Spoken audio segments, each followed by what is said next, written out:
Hi friends, இந்த வீடியோவில் நம்ம என்ன பார்க்க போகிறோம்னா Australia vs west Indies second T20 match. So அதுக்கான டீப்பான அனலைஸ் பார்க்கலாம். ஃபர்ஸ்ட் T20 மேட்ச்சு ரொம்பவுமே க்ளோஸாக போன மேட்ச். ஒரு 11 ரன் வித்தியாசத்தில் தான் வெஸ்ட் இண்டீஸ் தோற்றுருப்பாங்க. அந்தளவுக்கு ஈக்குவல் டஃப் கொடுத்தாங்க. அவங்களோட ஹோம் கண்டிஷனை ஆஸ்திரேலியா பயன்படுத்தினாங்க. மிடில் முன்னாடி நம்ம சொன்ன மாதிரி ஆடம் ஜாம்பாக்கு விக்கெட்டை கொடுத்தாங்க வெஸ்ட் இண்டீஸ் பேட்டர்ஸ். அப்படி இல்லாட்டி கொஞ்சம் சுதாரிச்சு ஆடி இருந்தால் ஈஸியாகவே ஜெயிச்சிருந்துருக்கலாம்.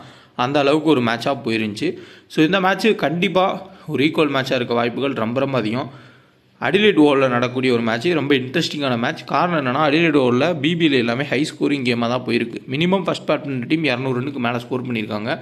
சேஸுமே 610 ரன்னு கூட ஈஸியாக சேஸும் பண்ணியிருக்கிறதுனால கண்டிப்பாக ஒரு ஹை ஸ்கோரிங் கேமாக கூட இருக்கலாம். சப்போஸ் ஒரு ஓவர் காஸ்ட் கண்டிஷனாக இருந்தால் ஸ்விங் ஆகி விக்கெட்ஸ் ஏர்லியாக போகலாம். அப்படி இல்லாட்டி நல்ல பேட்டிங் ட்ராக்கை செட் பண்ணி ஹையஸ்ட்டு ஒரு 200 ரன்னுக்கு மேலே போகிற மாதிரி விக்கெட்டை செட் பண்ணியிருப்பாங்க.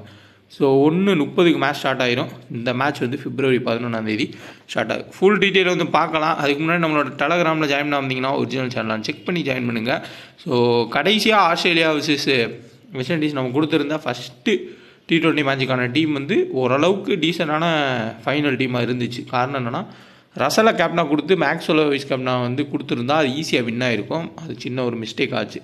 முடிஞ்ச அளவுக்கு நல்ல டீம்ஸ் கொடுக்கறதுக்கு தான் நம்மளும் ட்ரை பண்ணிகிட்ருக்கோம். ஸோ WPL தான் நான் சொல்லியிருக்கேன், முக்கியமான ஒரு லீகாக அதை தான் ஃபுல் அண்ட் ஃபுல் கொண்டு போகணுன்னு. அது வரையும் இருக்கக்கூடிய இன்டர்நேஷ்னல் மேட்சஸ் எல்லாத்துக்குமே முடிஞ்ச அளவுக்கு டீம்ஸ் ப்ளஸ் வீடியோஸ்ன்றது போடுறதுக்கு முயற்சி பண்ணுறேன். ஸோ ஒரிஜினல் சேனல் செக் பண்ணி மட்டும் ஜாயின் பண்ணிக்கோங்க. நான் ஆப்ஸ்லாம் இன்ஸ்டால் பண்ணாமல் இருந்தாலும் இன்ஸ்டால் பண்ணிக்கோங்க, யூஸ்ஃபுல்லாக இருக்கும். பார்த்துடலாம். ஸோ 11 மேட்ச் நடந்திருக்கு அடிலைட் ஓவரில். இது நான் சொல்கிறது இன்டர்நேஷ்னல் T20. BBL எக்கச்சக்க மேட்சஸ் அங்கே நடத்தியிருக்காங்க. மேட்ச் ஆட்டு வேறு லெவல் பெர்ஃபார்ம் பண்ணியிருக்காரு. பட் ஆனால் அவர் இல்லை, இன்ஜுரினால். அவர் இருந்தால் இன்னுமே இன்ட்ரெஸ்டிங்காக இருந்திருக்கும். இங்கிலீஷுக்கு பதிலாக அவரை ஓப்பன் பண்ண வச்சுருப்பாங்க, வேறு லெவலில் ஹிட் பண்ணியிருப்பார். அதே மாதிரி மேக்ஸ்வெலுக்கு பதிலாக மேட்ச் ஷாட் பவுல் பண்ணுறதுக்கும் வாய்ப்புகள் இருந்திருக்கும். அதுதான் ஆஸ்திரேலியன் கிரிக்கெட் போர்டோட ஒரு பிளானாக இருந்துச்சு. பட் அது அவர் இன்ஜுரினால் நியூசிலாந்து T20 சீரீஸில் மேபி இருக்கலாம். 11 மேட்ச்சில் 6 மேட்ச் ஃபஸ்ட் பேட் டீமும் செகண்ட் பேட் டீம் 5 மேட்சும் ஆவரேஜாக 166 ரன் நம்ம எதிர்பார்க்கலாம். அந்த கிரவுண்டில் மினிமம் ஒரு 130 கிராஸ் ஆகிறதுக்கான வாய்ப்புகள் அதிகம். மேக்ஸிமம் 200க்கு மேலேயே போகிறதுக்கு சான்ஸ் இருக்குது. அதேமாதிரி பேட் பால் ஒன் ஆப்பு உண்மையிலே GST கிடையாது. நிறைய பேத்துக்கு அது புரிதல் இல்லை.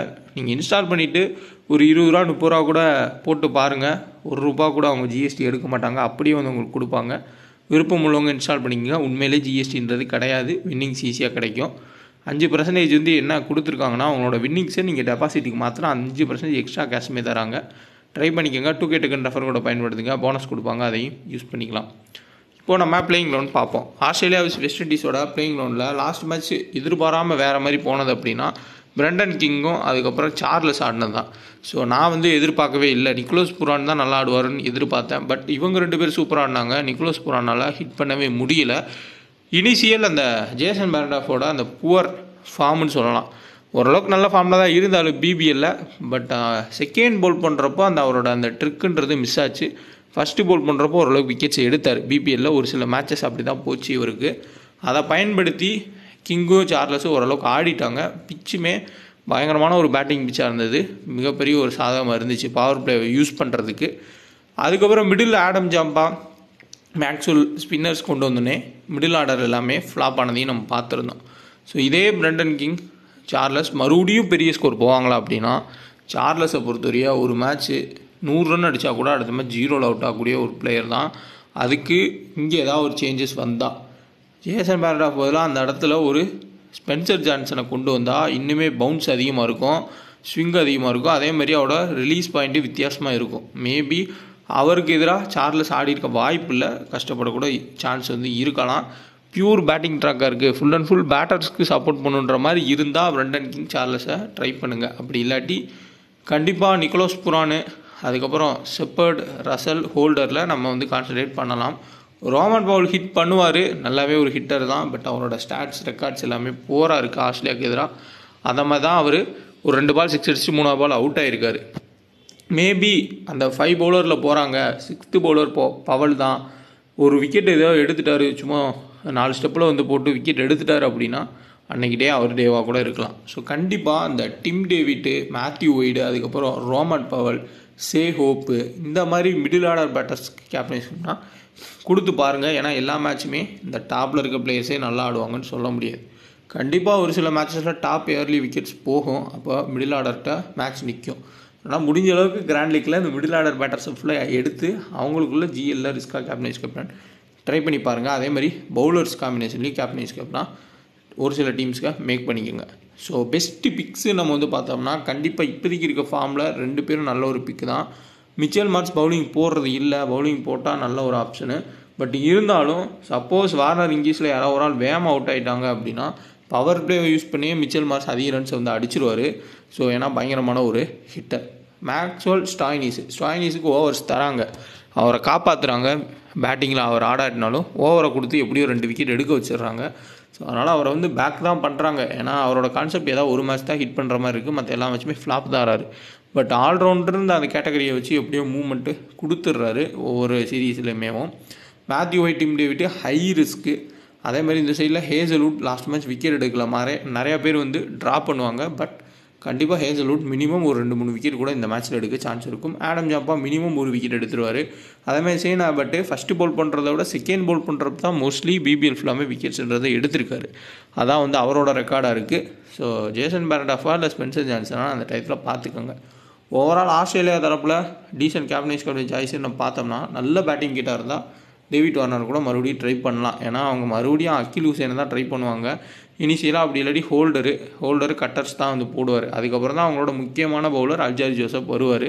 மற்றபடி எல்லாருமே ஆல்ரவுண்டராக தான் இருக்காங்க. ஒரே ஒரு பியூர் பவுலர்னு சொல்லலாம் அல்ஜாரி ஜோசப்பை, அவருமே ஓரளவுக்கு பேட்டிங் ஆடுவார். ஸோ அதனால் அதை பயன்படுத்தி வார்னர் ஹிட் பண்ணலாம், இங்கீஸும் ஹிட் பண்ணலாம்.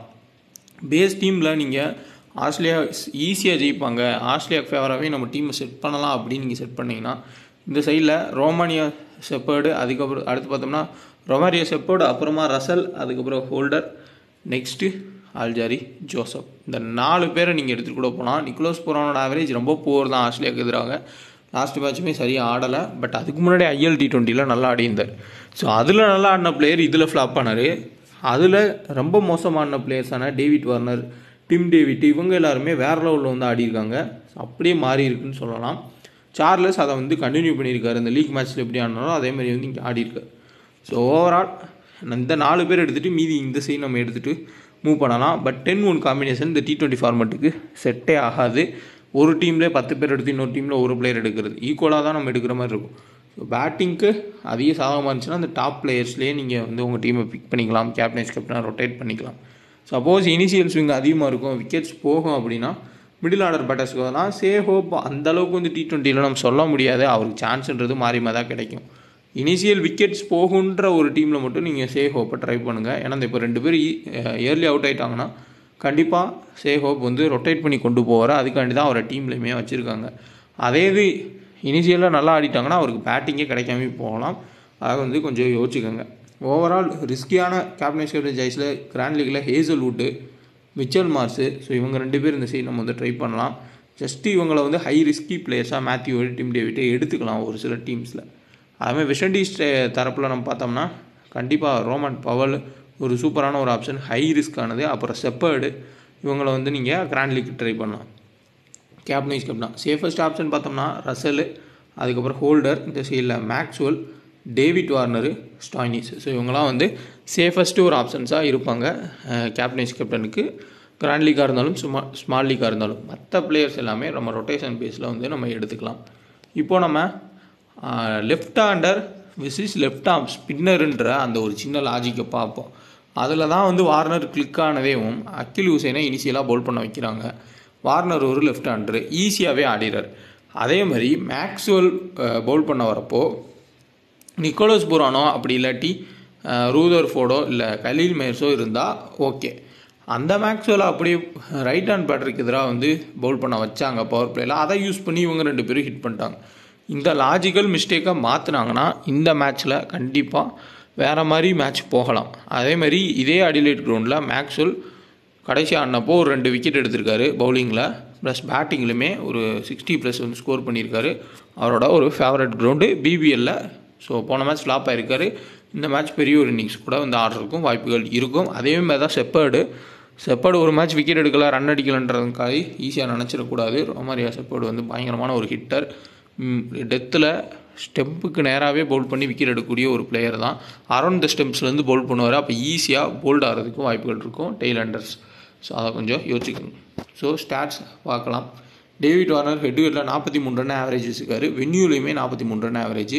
இந்த வென்யூவில் அதிகமான பிளேயர்னால் இவர் தான் இன்டர்நேஷ்னல். ஸோ மற்ற பிளேயர்ஸ் எல்லாமே பிபிஎல் ஆடிருக்காங்க, பட் இன்டர்நேஷ்னலில் கம்மியாக தான் வந்து ஆடிருக்காங்க. Mitchell Marsh 36 run average 8 wicket எடுத்திருக்காரு வெஸ்ட் இண்டீஸ்க்கு எதிராக. பட் பவுலிங் தேவைப்பட்டால் மட்டும்தான் அவர் பவுல் பண்ணுவார். அது பெரிய பெரிய மேட்சஸில் தான் பவுல் பண்ணுவார். ஸோ அதனால் பவுலிங் பண்ணுவாரான்றது டவுட்டு தான். அதேமாதிரி நம்ம எடுக்காமல் போய் மிச்சல் மார்ஸ் ஃபஸ்ட்டு பாலே டக் அவுட் ஆகிட்டு கூட பவுலிங் போட்டும் ஒரு 3-4 விக்கெட் கூட எடுத்துருவார். அதேமாதிரி அவர் டெல்லியில் ஆடுறப்ப நடந்திருக்கு. பேட்டிங் வருவார், ஸோ ஒரு 10 ரனில் அவுட் ஆகிடுவார். பட் பார்த்தா பவுலிங் போட்டு செகண்ட் இன்னிங்ஸில் 4 விக்கெட் எடுத்துருவார். ஸோ ட்ரா பண்ணுறது ரொம்ப ரொம்ப ரிஸ்க் தான். ஸ்மால் லீக்கில், கிராண்ட் லீக்ஸில் வேணால் நீங்கள் வந்து ட்ரா பண்ணிக்கோங்க. மேக்ஸ்வெல் ஹெட்வில் 6 மேட்ச்சில் வெறும் 46 ரன் தான் வெஸ்ட் இண்டீஸ்க்கு எதிராக ஸ்கோர் பண்ணியிருக்காரு. பட் வென்யூவில் 59 ரன் ஆவரேஜ் இன்டர்நேஷ்னல்லே. இப்போ பிபிஎல்ல சமீபத்தில் இந்த கிரவுண்டில் நடந்த எல்லா மேட்சஸ்லையுமே இந்த மாதிரி ஸ்டார் பிளேயர்ஸ்லாம் நல்ல பர்ஃபார்மன்ஸ் கொடுத்தாங்க. அதில் மேக்ஸ்வெல்மே வந்து நல்ல ஒரு பர்ஃபார்மன்ஸ் கொடுத்துருக்காரு. ஸ்டாய்னிஸு 2 மேட்ச் ஆடி 2 விக்கெட்டு. பேட்டிங்கில் பெரிய அளவு பர்ஃபார்மன்ஸ் இல்லை. அந்த 2 விக்கெட்டுமே லாஸ்ட் மேட்ச்சில் எடுத்தது தான். மேத்யூ ஒய்டு ஹெட்வில் 20 ரன் தான் ஆவரேஜ் வச்சுருக்காரு. ஹேசல்வுட் ஹெட்வில் 12 விக்கெட் எடுத்திருக்காரு. வென்யூலையும் 2 விக்கெட் எடுத்திருக்காரு. இதே ஹேசல்வுட் தான் லாஸ்ட் மேட்ச்சில் 0 விக்கெட்டில் போயிருக்காரு. அப்போ மினிமம் 30% கீழே தான் அவரை எடுத்திருப்பாங்க. மறக்காமல் உங்கள் டீமில் பிக் பண்ணிக்கோங்க. ஒரு 2 விக்கெட் ப்ளஸ் ஹேசல்வுட் எடுக்க சான்ஸ்ன்றது ரொம்ப ரொம்ப அதிகம். ஜிஎல்ல கேப்டன்ஸ் கேப்னா கூட ட்ரை பண்ணுங்கள். சப்போஸ் இனிஷியல் ஸ்விங் இருக்குது அப்படின்னா ஏர்லி அந்த சார்லஸு அதுக்கப்புறம் அந்த பிரண்டன் கிங்கை அவுட் ஆகிறதுக்கு வாய்ப்புகள் இருக்கும். ஆடம் ஜம்பா 9 விக்கெட் எடுத்திருக்காரு ஹெட்வில். வென்யூவில் 3 மேட்ச்சில் 8 விக்கெட் எடுத்திருக்காரு. ஏன்னா இதே கிரவுண்டில் பாய்ஸி அதுக்கப்புறம் போப்பு எல்லாருமே விக்கெட் எடுத்திருக்காங்க. ஸோ அந்த கான்செப்ட் இப்படி பார்த்தோம்னா ஆடம் ஜம்பா விக்கெட் எடுக்க வாய்ப்புகள் அதிகம். ஒரு நல்ல ஸ்கோரை செட் பண்ணிட்டாங்கன்னா அடிக்க போகிறேன்ற பேரில் ஆடம் ஜம்பாவுக்கு விக்கெட்டை கொடுப்பாங்க வெஸ்ட் இண்டீஸ் பிளேயர்ஸு. இது எப்பயுமே நடக்கிறது தான். ஜேசன் வேரண்டாஃப் ஹெட்வில் 3 மேட்ச்சில் ஒரே விக்கெட்டு தான். அதுவும் அந்த லாஸ்ட் மேட்ச்சில் எடுத்தால் 1 விக்கெட். மேபி இவரை பெஞ்சில் வச்சுட்டு ஸ்மின்சன் ஜான்சன் உள்ளே வரதுக்கு சான்ஸ்ன்றது இருக்கும். பிரண்டன் கிங்கு 3 மேட்ச்சில் 29 ரன் ஆவரேஜ் ஆஸ்திரேலியாவுக்கு எதிராக. வென்யூவில் ஆடினதில்லை. சார்லஸ் 8 மேட்ச்சில் 27 run average. So 218 run overall score பண்ணியிருக்காரு. 27 ரன் ஆவரேஜ். இந்த கிரவுண்டில் அவரும் ஆடினது இல்லை. நிக்கோலஸ் புரான் ஹெட்வில் வெறும் 15 ரன் தான் ஆவரேஜ் இருக்காரு. ஸோ போன மேட்ச்சில் அவருக்கு வந்த பாயிண்ட்ஸே வந்து விக்கெட் கீப்பிங்கில் ஒரு 2 கேட்ச் பிடிச்சி அப்படி தான் வந்து பாயிண்ட்ஸ் வந்துச்சு. 17 பாலுக்கே 15-14 தான் வந்து ஸ்கோர் பண்ணார். ரோமன் பவுல் ஹெட்வில் 4 மேட்ச்சில் ஒன்லி 32 ரன்ஸ் தான் வந்து ஸ்கோர் பண்ணியிருக்காரு. அந்த அளவுக்கு போராக இருக்குது ஆஸ்திரேலியாவுக்கு எதிராக அவரோட ரெக்கார்ட்ஸ். ஜேசன் ஹோல்டரு நான் முன்னாடியே சொல்லியிருப்பேன் ஃபஸ்ட்டு T20 மேட்சோட வீடியோலையும் பேட்டிங் பயங்கரமாக இம்ப்ரூவ் பண்ணியிருக்காரு. சூப்பராக வந்து ஆடுறாரு அப்படின்னு. அதை போன மேட்சுமே காமிச்சார். கொஞ்சம் ஒரு பால் பட்டுருந்துச்சுன்னா அந்த மேட்சை முடிச்சே கொடுத்துருப்பாரு. அந்தளவுக்கு ஆடினார். 4 மேட்ச்சில் 2 விக்கெட் தான். 34 ரன் லாஸ்ட் மேட்ச் ஸ்கோர் பண்ணதான் அவரோட ரன்னேவும். ரசல் ஸோ ஹெட்வில் பார்த்தோம்னா 149 ரன் தான். அதை நீங்கள் டிவைட் பண்ணி பார்த்தீங்கன்னா ரொம்ப கம்மியாக தான் வருது அவரோட பேட்டிங் ஆவரேஜ் ஆஸ்திரேலியாவுக்கு எதிராக. பட் பவுலிங்கில் இந்த டெத்தில் போட்டு விக்கெட் எடுத்துடுறாரு. போன மேட்ச் வந்து ரசல் அந்த டெத்தில் போட்டு 3 விக்கெட் எடுக்கல, 2 விக்கெட் எடுக்கல அப்படின்னா அந்த 3 விக்கெட்டே வந்திருக்காது. பேட்டிங்கில் வந்தோடனே அவுட்டு ஆனாது. அதையும் நம்ம வந்து பார்த்தோம். ஹை ரிஸ்க் எடுக்கிறவங்க ஒரு சில டீம்ஸில் சப்போஸ் ரசல் வந்து செகண்ட் பவுல் பண்ணார்னா ட்ரா பண்ணி கூட போங்க. பட் ஆனால் மிகப்பெரிய ஒரு ரிஸ்க்காக தான் இருக்கும். 4 ஓவர்ஸ் பவுல் பண்ணுறாரு. அதேமாதிரி 2 பால் ஹிட் பண்ணால் 3ஆவது பால் ஆட்டோமேட்டிக்காக அடிக்கக்கூடிய ஒரு பிளேயர்ன்றப்ப ஹை ரிஸ்க்காக இருக்கும். அல்ஜாரி ஜோசப் மினிமம் எல்லா மேட்சுமே விக்கெட் எடுக்கக்கூடிய ஒரு பிளேயர். அதையும் நான் சொல்லியிருப்பேன். பட் நானே லாஸ்ட் மேட்ச்சில் அந்த ஜேசன் பேரண்டாஃப் எடுத்ததுனால அல்ஜாரி ஜோசப்பை ட்ராப் பண்ணேன். அதுவும் ஃப்ளாப் ஆச்சு. ஸோ அல்ஜாரி ஜோசப் எந்த மேட்சாக இருந்தாலும் எந்த கிரவுண்டாக இருந்தாலும் விக்கெட் எடுக்கக்கூடிய ஒரு பிளேயர். 3 மேட்ச்சில் 7 விக்கெட் எடுத்திருக்காரு. அகில் ஹுசைனு 4 மேட்ச்சில் ஒரே விக்கெட்டு தான் ஆஸ்திரேலியாவுக்கு எதிராக. வேறு கிரவுண்டில் வேறு மாதிரி லீக்ஸில் வேணால் விக்கெட் எடுப்பார். முக்கியமான லீக்கு முக்கியமான மேட்சஸில் அவர் விக்கெட் எடுக்கிறன்றது குறைவாக தான் இருக்குது. ஸோ டீம் பார்ப்போம். ஹோல்டர் ஸ்டாய்னிஸ் நான் சும்மா கேப்டன்ஸ்க்கு நான் கொடுத்துருக்கேன். அதே இது நீங்கள் ரசல் மேக்ஸ்வெல்னு ட்ரை பண்ணலாம், இல்லை வார்னர் ட்ரை பண்ணலாம். மற்றபடி சான் ஆபர்ட்டு, அடுத்து ஆடம் ஜம்பா, அல்ஜாரி ஜோசப் விக்கெட் எடுத்த பிளேயர்ஸை வந்து எடுத்திருக்கேன். இதில் செப்பர்டு அவ்வளோதான் ஒரே ஒரு ரிஸ்க்கு. மற்றபடி நிக்கோலஸ் புரானை வந்து ட்ராப் பண்ணியிருக்கேன். நீங்கள் ஆன் டைமில் பார்த்துட்டு மாற்றிக்கங்க. அதேமாதிரி ஸ்பென்சர் ஜான்சன் ஆடினா செயின் ஆபர்ட்டுக்கு பதிலாக நீங்கள் ஸ்பென்சர் ஜான்சன் கூட வந்து ட்ரை பண்ணுங்கள். நல்ல ஒரு ரிதமில் இருக்கக்கூடிய ஒரு பிளேயர். அதுமாதிரி குபேரா ஃபேண்டசி ஆப் இன்ஸ்டால் பண்ணிக்கோங்க. கேப்டனே இல்லாமல் நீங்கள் ப்ளே பண்ணலாம். ட்ரை பண்ணி பாருங்கள். 2K ஃபேண்டசின்னு ரெஃபர் கூட பயன்படுத்தி இன்ஸ்டால் பண்ணிக்கோங்க. போனஸும் கொடுப்பாங்க. நல்ல ஒரு ஆப்பு. ஒரு பிளேயரை மட்டும் நீங்கள் செலக்ட் பண்ணால் போதும். கண்டிப்பாக பெரிய பெரிய ஆஃபர்ஸ்ன்றது இவங்களுக்கு கொடுப்பாங்க. அடுத்து வரக்கூடிய நாட்களில். ஸோ இது ஒரு கேப்டனைஸ் கப்னால் நான் கொடுத்துருக்குது. ஃபுல்லாக ஸ்டாட்ஸு ப்ளஸ் அடிலைட் கிரவுண்டு அதுக்கேற்ற மாதிரி நீங்கள் மாற்றிக்கங்க. ஆன் டைமில் பிச் ரிப்போர்ட் கிடச்சாலும் நான் வந்து டெலகிராமில் ஷேர் பண்ணுறேன். அதே மாதிரி நம்ம கொடுக்குற டீம்ஸு கண்டினியூவாக வின் ஆகுது அப்படின்னா காப்பி பேஸ்ட் பண்ணிக்கோங்க. கொஞ்சம் நார்மலாக போகுது இல்லை லாஸ் ஆகுது அப்படின்னா நம்ம கொடுக்குறதுலேருந்து ஒரு சில பிளேயர்ஸை நீங்கள் மாற்றினாலே போதும், பெரிய வின்னுன்றது கிடைக்கும். இல்லை கேப்டனை சேஞ்ச் பண்ணாலே போதும். உங்கள் மைண்ட் தாட்டுக்கு ஏற்ற மாதிரி கொஞ்சம் மாற்றி ப்ளே பண்ணவும் கற்றுக்கங்க. யூஸ்ஃபுல்லாக இருக்கும். ஏன்னா அடுத்து நிறையா பெரிய பெரிய லீக்ஸ் வரப்போ அது பயனுள்ளதாக இருக்கும்.